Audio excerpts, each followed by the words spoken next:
बाराच्या भावात गेलं या सारच भान आणि कॉलेजात भेट झाली तुझी मला भेटून वाटलं छान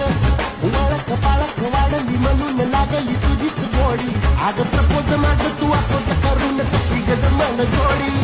होतो ना किरकिरा हडवी काडीची गुटखा खाऊन वाट लागली बॉडी